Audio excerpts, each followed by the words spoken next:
Emily Bieberly and Code Blaze spent 90-day fiancé, happily ever after season 8 in Cobe's native Cameroon, along with their children and Emily's parents, to celebrate their wedding a second time with a traditional Cameroonian ceremony. Emily and Cobe's relationship was tested at the same time it was being celebrated, forcing them to tackle challenges within their marriage and between their families. The ceremony is now behind them, and it left Emily and Cobe's marriage profoundly changed.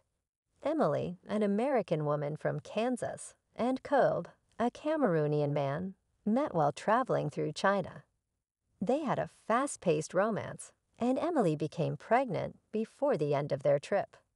Due to unexpected delays in Cobe's immigration process, it took almost 2 years for him to move to America to be with Emily.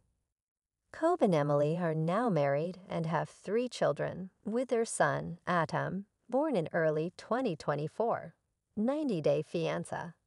Happily Ever After Season 8 has documented Emily and Cobe's adjustment to married life and parenthood, as well as Cobe's acclimation to life in America.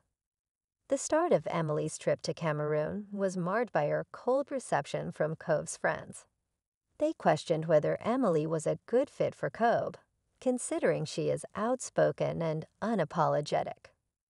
Cobe's friends explained that an African wife would not boss him around the way Emily does. Emily argued that she was not an African wife. Although she needs to respect Cobe's culture, he chooses to marry an American woman with values that differ from those in his home country. When they arrived in Cameroon, Cobe took care to help introduce his culture to Emily and her family, explaining local traffic patterns and family customs. Similarly, Cobe should have explained to his friends that women in America are allowed, and even encouraged, to speak their minds. Fortunately, the interaction with Cobe's friends was not entirely negative. It forced Emily to realize how much Cobe had left behind. Not only did he leave his culture behind when he moved to America, he also left his friends and family. Emily did not travel to Cobe's home country years into their relationship, causing her to miss out on experiencing a large aspect of his life.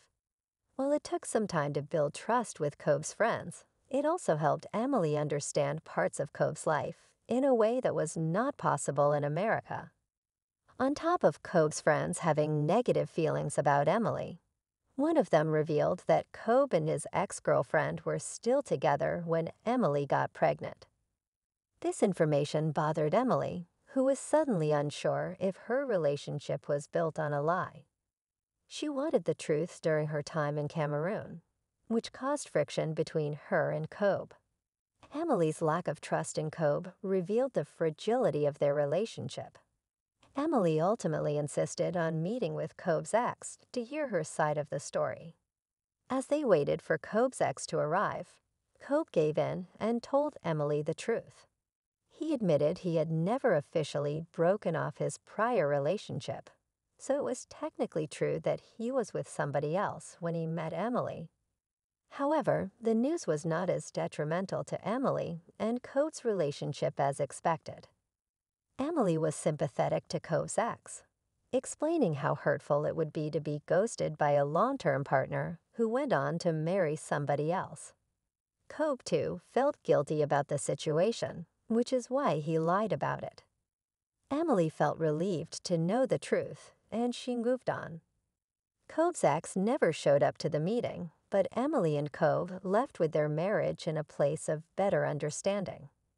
The traditional aspect of the Cameroonian wedding posed plenty of challenges.